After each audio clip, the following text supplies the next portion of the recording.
بسم الله الرحمن الرحيم ياسين والقرآن الحكيم إنك لمن المرسلين على صراط مستقيم تنزيل العزيز الرحيم لتنذر قوما ما أنذر آباؤهم فهم غافلون لقد حق القول على أكثرهم فهم لا يؤمنون إنا جعلنا في أعناقهم أغلالا فهي إلى الأذقان فهم مقمحون وجعلنا من بين أيديهم سدا ومن خلفهم سدا فأغشيناهم فهم لا يبصرون وسواء عليهم أأنذرتهم أم لم تنذرهم لا يؤمنون إنما تنذر من اتبع الذكر وخشي الرحمن بالغيب فبشره بمغفرة وأجر كريم إنا نحن نحيي الموتى ونكتب ما قدموا وآثارهم وكل شيء أحصيناه في إمام مبين واضرب لهم مثلا أصحاب القرية إذ جاءها المرسلون إذ أرسلنا إليهم اثنين فكذبوهما فعززنا بثالث فقالوا إنا إليكم مرسلون قالوا ما أنتم إلا بشر مثلنا وما أنزل الرحمن من شيء إن أنتم إلا تكذبون قالوا ربنا يعلم إنا إليكم لمرسلون وما علينا إلا البلاغ المبين قالوا إنا تطيرنا بكم لئن لم تنتهوا لنرجمنكم وليمسنكم منا عذاب أليم قالوا طائركم معكم أئن ذكرتم بل أنتم قوم مسرفون وجاء من أقصى المدينة رجل يسعى قال يا قوم اتبعوا المرسلين اتبعوا من لا يسألكم أجرا وهم مهتدون وما لي لا أعبد الذي فطرني وإليه ترجعون أأتخذ من دونه آلهة إن يردني الرحمن بضر لا تغن عني شفاعتهم شيئا ولا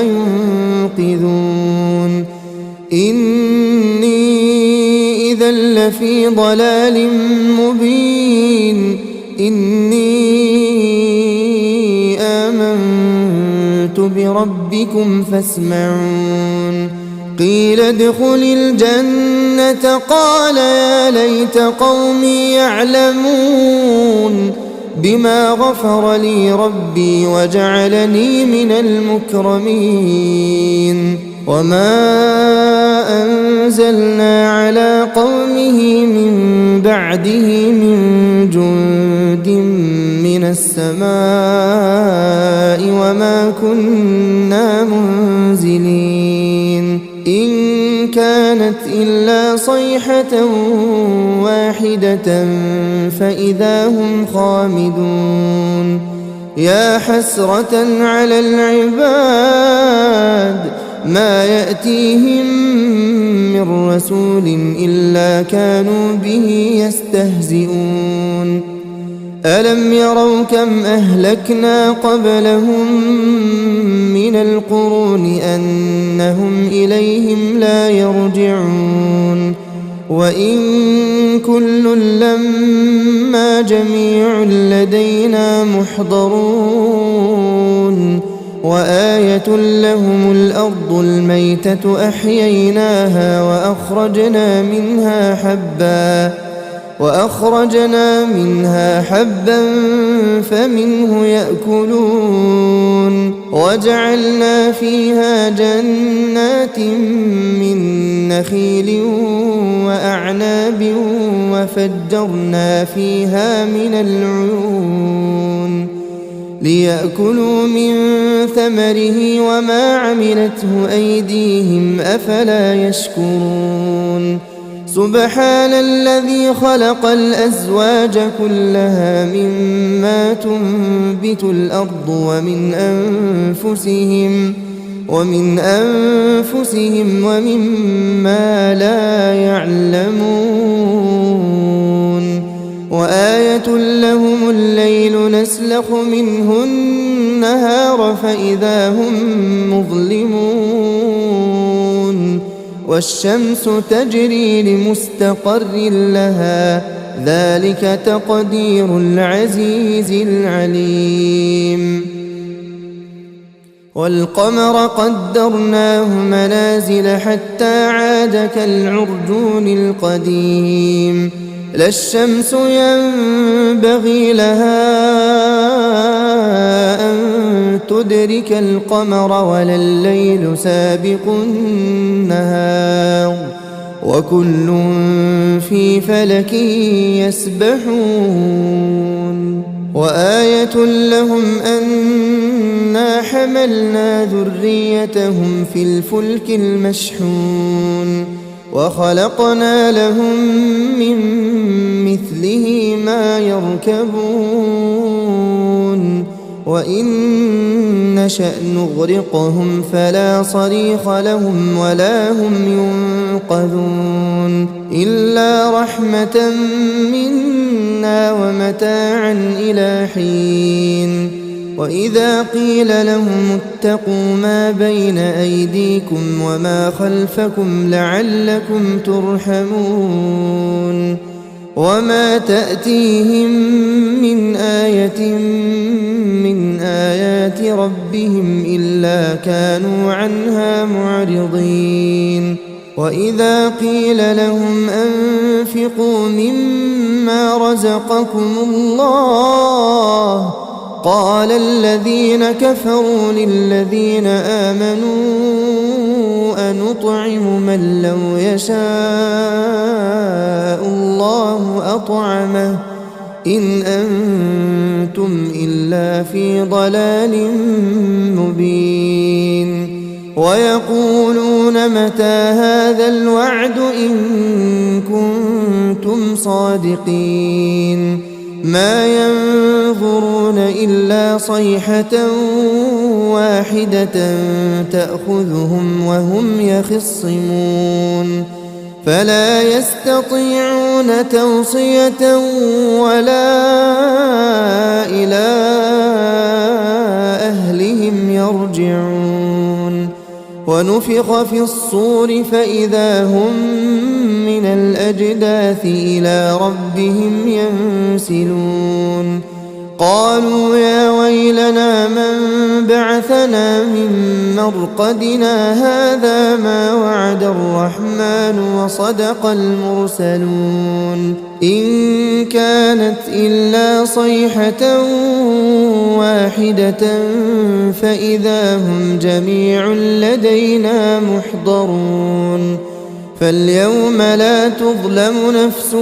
شيئا ولا تجزون إلا ما كنتم تعملون إن أصحاب الجنة اليوم في شغل فاكهون هم وأزواجهم في ظلال على الأرائك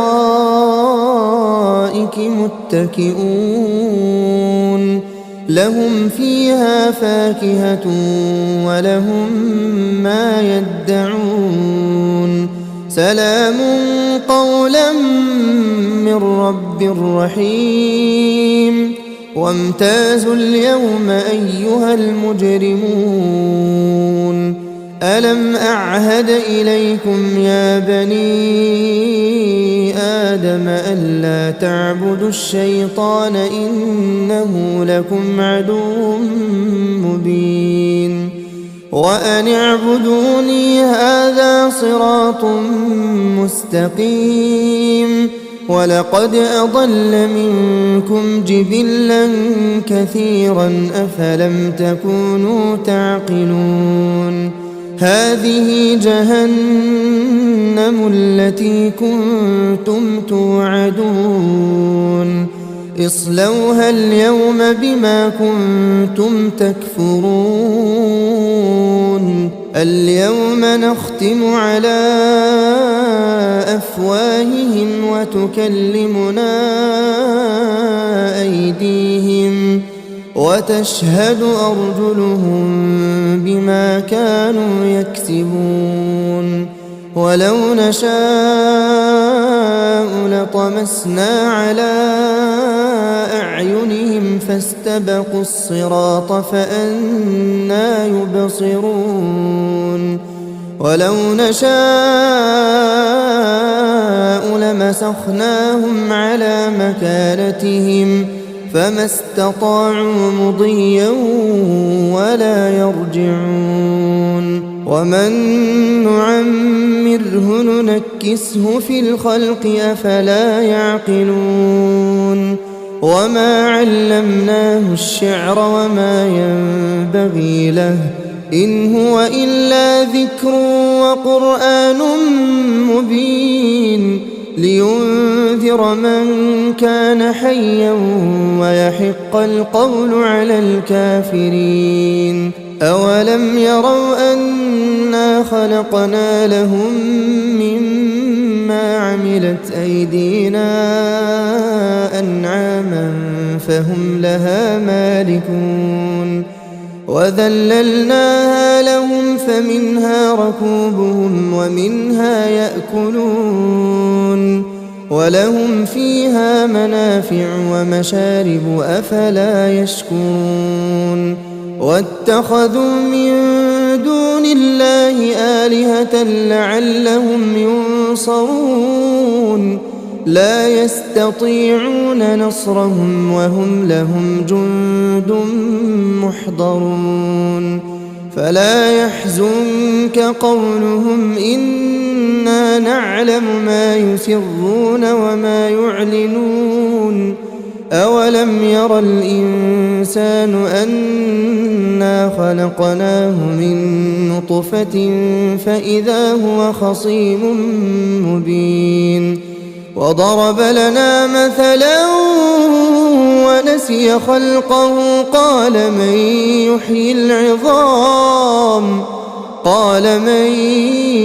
يحيي العظام وهي رميم قل يحييها الذي أنشأها أول مرة وهو بكل خلق عليم الذي جعل لكم من الشجر الأخضر نارا فإذا أنتم منه توقدون أوليس الذي خلق السماوات والأرض بقادر على أن يخلق مثلهم بلى وهو الخلاق العليم إنما أمره إذا أراد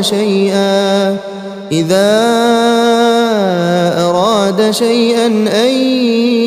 يقول له كن فيكون فسبحان الذي بيده ملكوت كل شيء وإليه ترجعون. بسم الله الرحمن الرحيم. الرحمن علم القرآن خلق الإنسان علمه البيان الشمس والقمر بحسبان والنجم والشجر يسجدان والسماء رفعها ووضع الميزان ألا تطغوا في الميزان وأقيموا الوزن بالقسط ولا تخسروا الميزان والأرض وضعها للأنام فيها فاكهة والنخل ذات الأكمام والحب ذو العصف والريحان فبأي آلاء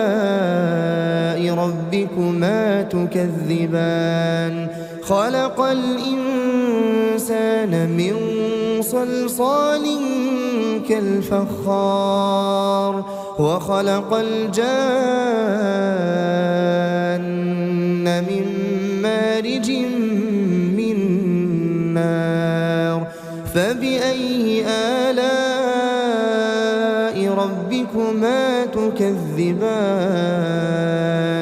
رب المشرقين ورب المغربين فبأي آلاء ربكما تكذبان مرج البحرين يلتقيان بينهما برزخ لا يبغيان فبأي آلاء ربكما تكذبان يخرج منهما اللؤلؤ والمرجان فبأي آلاء ربكما تكذبان وله الجوار المنشآت في البحر كالأعلام فبأي آلاء ربكما تكذبان كل من عليها فان ويبقى وجه ربك ذو الجلال والإكرام فبأي آلاء ربكما تكذبان يسأله من في السماوات والأرض كل يوم هو في شأن فبأي آلاء ربكما تكذبان سنفرغ لكم أيها الثقلان فبأي آلاء ربكما تكذبان يا معشر الجن والإنس إن استطعتم أن تنفذوا من أقطار السماوات والأرض فانفذوا لا تنفذون إلا بسلطان فبأي آلاء ربكما تكذبان يرسل عليكما شواظ من نار ونحاس فلا تنتصران فبأي آلاء ربكما تكذبان فإذا انشقت السماء فكانت وردة كالدهان فبأي آلاء ربكما تكذبان فيومئذ لا يسأل عن ذنبه إنس ولا جان فبأي آلاء ربكما تكذبان يعرف المجرمون بسيماهم فيؤخذ بالنواصي والأقدام فبأي آلاء ربكما تكذبان هذه جهنم التي يكذب بها المجرمون يطوفون بينها وبين حميم آن فبأي آلاء ربكما تكذبان ولمن خاف مقام ربه جنتان فبأي آلاء ربكما تكذبان ذواتا أفنان فبأي آلاء ربكما تكذبان فيهما عينان تجريان فبأي آلاء ربكما تكذبان فيهما من كل فاكهة زوجان فبأي آلاء ربكما تكذبان متكئين على فرش بطائنها من استبرق وجنى الجنتين دان فبأي آلاء ربكما تكذبان فيهن قاصرات الطرف لم يطمثهن إنس قبلهم ولا جان فبأي آلاء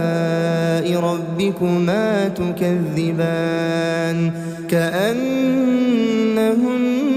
الياقوت والمرجان فبأي آلاء ربكما تكذبان هل جزاء الإحسان إلا الإحسان فبأي آلاء ربكما تكذبان ومن دونهما جنتان فبأي آلاء ربكما تكذبان مدهامتان فبأي آلاء ربكما تكذبان فيهما عينان نضاختان فبأي آلاء ربكما تكذبان فيهما فاكهة ونخل ورمان فبأي آلاء ربكما تكذبان فيهن خيرات حسان فبأي آلاء ربكما تكذبان حور مقصورات في الخيام فبأي آلاء ربكما تكذبان لم يطمثهن إنس قبلهم ولا جان فبأي آلاء ربكما تكذبان متكئين على رفرف خضر وعبقري حسان فبأي آلاء ربكما تكذبان تبارك اسم ربك ذي الجلال والإكرام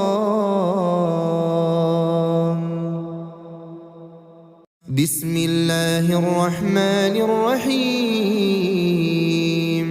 إذا وقعت الواقعة ليس لوقعتها كاذبة خافضة رافعة إذا رجت الأرض رجا وبست الجبال بسا فكانت هباء منبثا وكنتم أزواجا ثلاثة فأصحاب الميمنة ما أصحاب الميمنة وأصحاب المشأمة ما أصحاب المشأمة والسابقون السابقون أولئك المقربون في جنات النعيم ثلة من الأولين وقليل من الآخرين على سرر موضونة متكئين عليها متقابلين يطوف عليهم ولدان مخلدون بأكواب وأباريق وكأس من معين لا يصدعون عنها ولا ينزفون وفاكهة مما يتخيرون ولحم طير مما يشتهون وحور عين كأمثال اللؤلؤ المكنون جزاء بما كانوا يعملون لا يسمعون فيها لغوا ولا تأثيما إلا قيلا سلاما سلاما وأصحاب اليمين ما أصحاب اليمين في سدر مخضود وطلح منضود وظل ممدود وماء مسكوب وفاكهة كثيرة لا مقطوعة ولا ممنوعة وفرش مرفوعة إنا أنشأناهن إنشاء فجعلناهن أبكارا عربا أترابا لأصحاب اليمين ثلة من الأولين وثلة من الآخرين وأصحاب الشمال ما أصحاب الشمال في سموم وحميم وظل من يحموم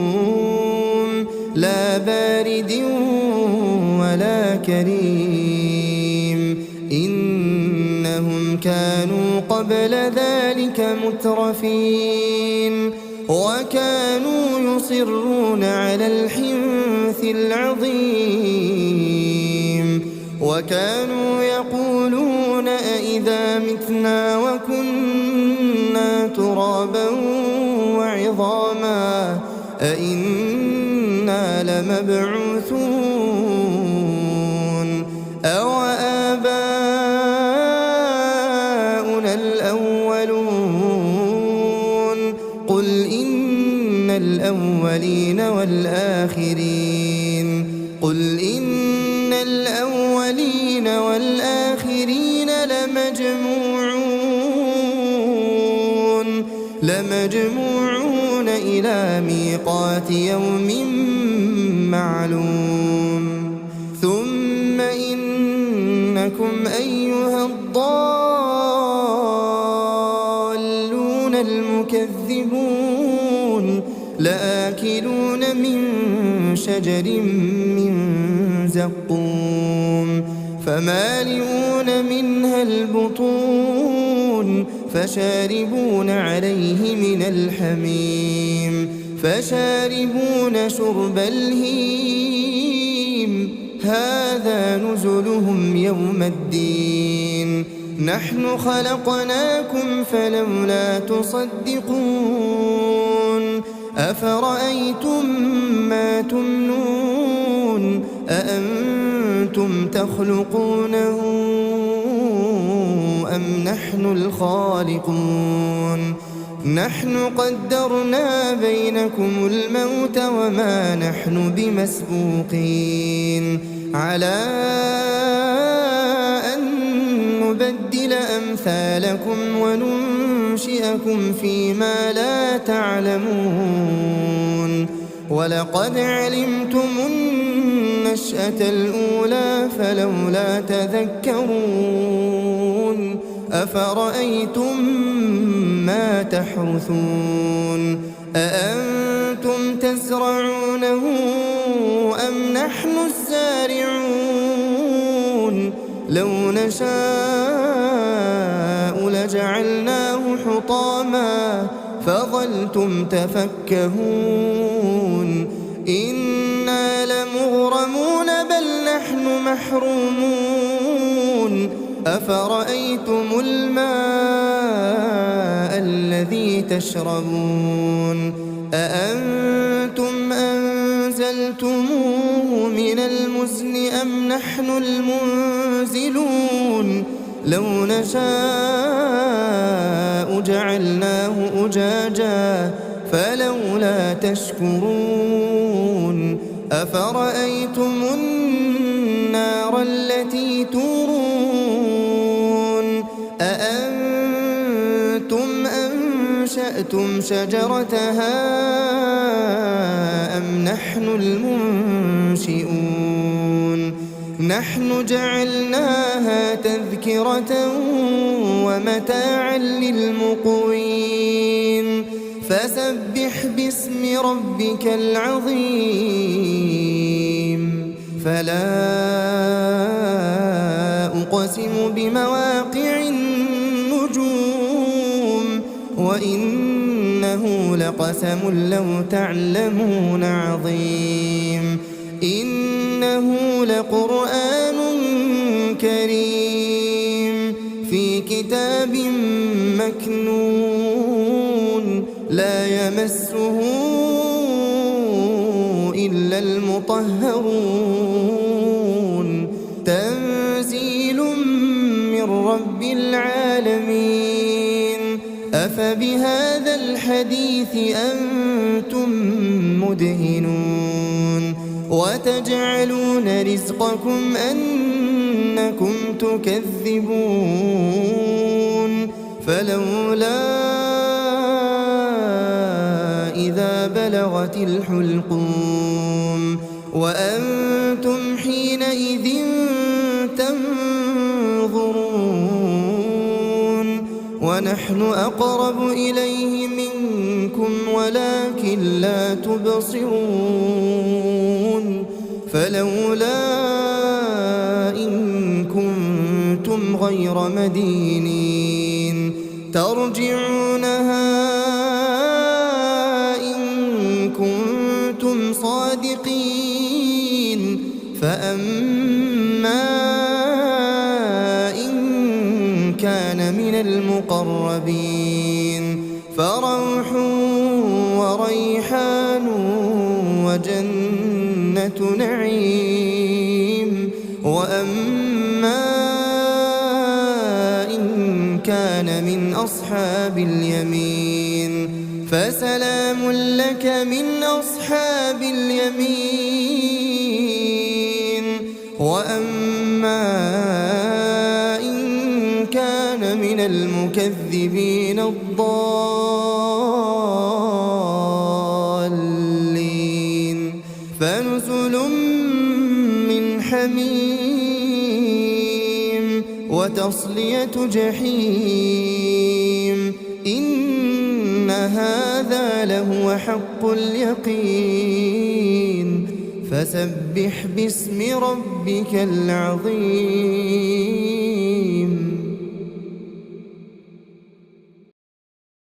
بسم الله الرحمن الرحيم تبارك الذي بيده الملك وهو على كل شيء قدير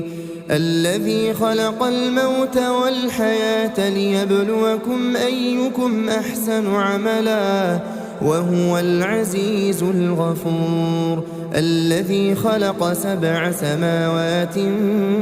طباقا ما ترى في خلق الرحمن من تفاوت فارجع البصر هل ترى من فطور ثم ارجع البصر كرتين ينقلب إليك البصر خاسئا وهو حسير ولقد زينا السماء الدنيا بمصابيح وجعلناها رجوما للشياطين وأعتدنا لهم عذاب السعير وللذين كفروا بربهم عذاب جهنم وبئس المصير إذا ألقوا فيها سمعوا لها شهيقا وهي تفور تكاد تميز من الغيظ كلما ألقي فيها فوج سألهم خزنتها ألم يأتكم نذير قالوا بلى قد جاءنا نذير فكذبنا وقلنا ما نزل الله من شيء إن أنتم إلا في ضلال كبير وقالوا لو كنا نسمع أو نعقل ما كنا في أصحاب السعير فاعترفوا بذنبهم فسحقا لأصحاب السعير إن الذين يخشون ربهم بالغيب لهم مغفرة وأجر كبير وأسروا قولكم أو اجهروا به إنه عليم بذات الصدور ألا يعلم من خلق وهو اللطيف الخبير هو الذي جعل لكم الأرض ذلولا فامشوا في مناكبها وكلوا من رزقه وإليه النشور أأمنتم من في السماء أن يخسف بكم الأرض فإذا هي تمور أم أمنتم من في السماء أن يرسل عليكم حاصبا فستعلمون كيف نذير ولقد كذب الذين من قبلهم فكيف كان نكير أولم يروا إلى الطير فوقهم صافات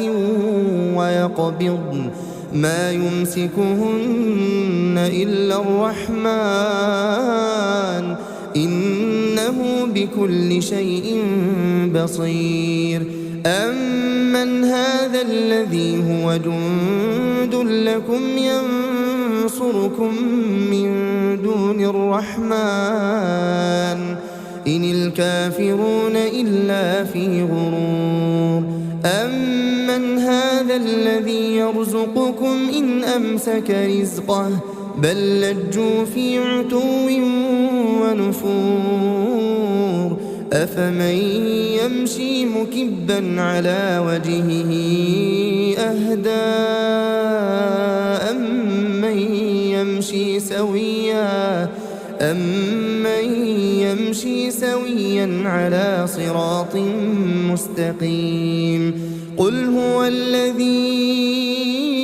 أنشأكم وجعل لكم السمع والأبصار والأفئدة قليلا